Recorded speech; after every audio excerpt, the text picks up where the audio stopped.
Tell your story. Change the conversation. Organized by students. TEDxYouth at SHC.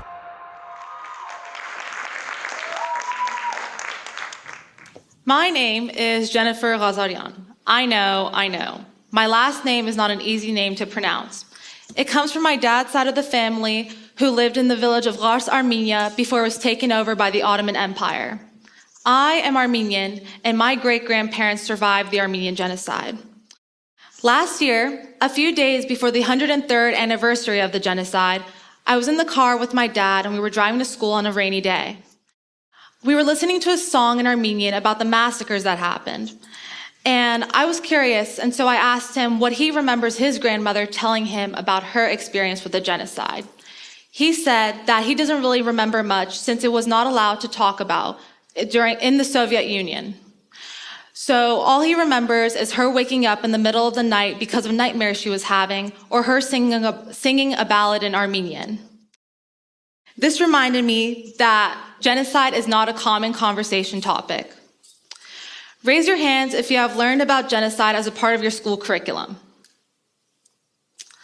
I don't see that many hands up right now. I started learning about the Armenian Genocide at a young age, at the age of 5 in kindergarten.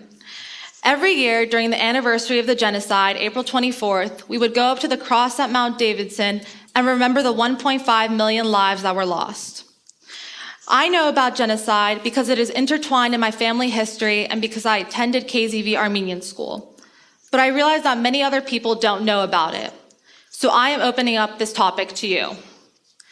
If you take apart the roots of the word genocide, genos is Greek for race, and cide is Latin for killing.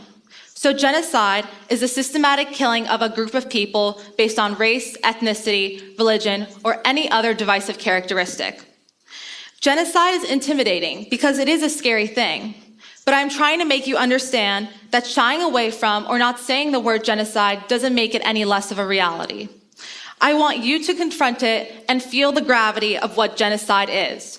Genocide is the systematic killing of a group of people based on race, ethnicity, religion, or any other divisive characteristic. I want you to confront it. Growing up, I thought the Armenian Genocide was the only genocide that had happened, up until I read a book in the 4th grade, The Boy in the Striped Pyjamas. It's a story about a Jewish boy who experienced the horrors of the Holocaust. I stumbled upon the book in class and was drawn to read it because it was about a topic that had been exposed to me from a young age. After reading it, I wanted to educate myself more about different genocides that have happened. At this point, I have learned about the Armenian Genocide and the Holocaust. And I wanted to learn about the other groups of people who have suffered from mass annihilation as well. But I noticed that my school didn't teach students about the genocide at all. As of right now, public schools have added the Armenian Genocide into their curriculum, but this is only in California. And the curriculum doesn't even mention other genocides, such as the Darfur Genocide, the Bosnian Genocide, or the Rwandan Genocide. Just teaching the Armenian Genocide is not enough, because it does not give the full scope of how many people are affected by it and how often it occurs. I mentioned earlier that genocide is an intimidating idea, but the benefit of teaching students from a younger age is that even some amount of exposure from early on prepares the student to learn about how war and mass annihilation affects the history of our countries today. For instance, if it weren't for the Holocaust, Palestine might have not become a Jewish state once again. If students are taught about genocide from a younger age, they are prevented from experiencing empathic distress. Empathic distress is when a person cannot tolerate seeing others in pain, so they avoid the issue altogether. But as writer and philosopher George Santayana once said, those who cannot remember the past are condemned to repeat it. So we have to start teaching our young people about genocide. Now, I have a question for all of you. How can we expand genocide in schools? I found an answer when I came upon the website called genocidewatch.com after giving a presentation about genocides during my junior year.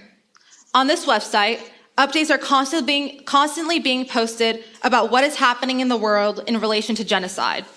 This website also lists and describes the 10 stages of genocide, which are 1, classification, 2, symbolization, 3, discrimination, 4, dehumanization, 5, organization, 6, polarization, 7, preparation, 8, persecution, 9, extermination, and lastly, 10, denial.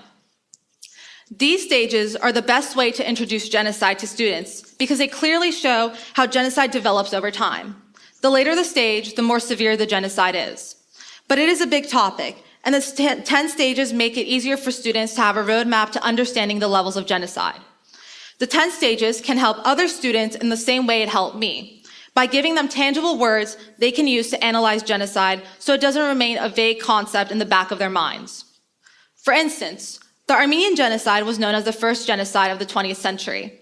It refers to the annihilation of Armenian Christian people living in the Ottoman Empire from spring 1915 until 1918. During the time frame, the genocide was in the stages of persecution and extermination.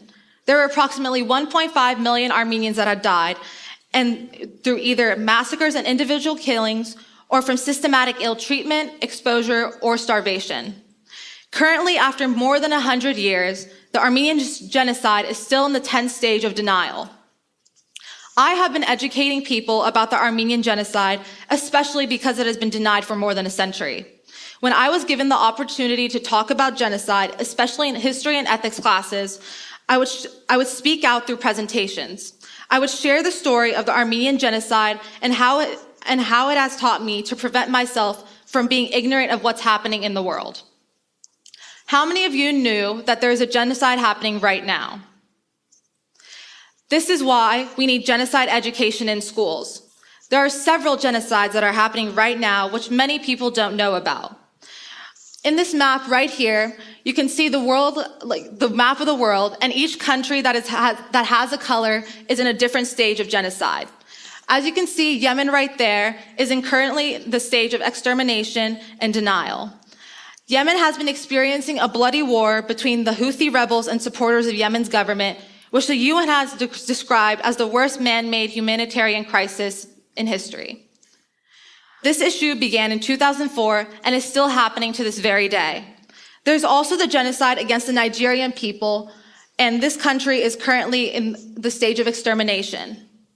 This genocide is being led by the extremist Islamic terrorist group Boko Haram. Overall, it is estimated that the conflict between Boko Haram and the Nigerian government has taken the lives of 20,000 to 40,000 people.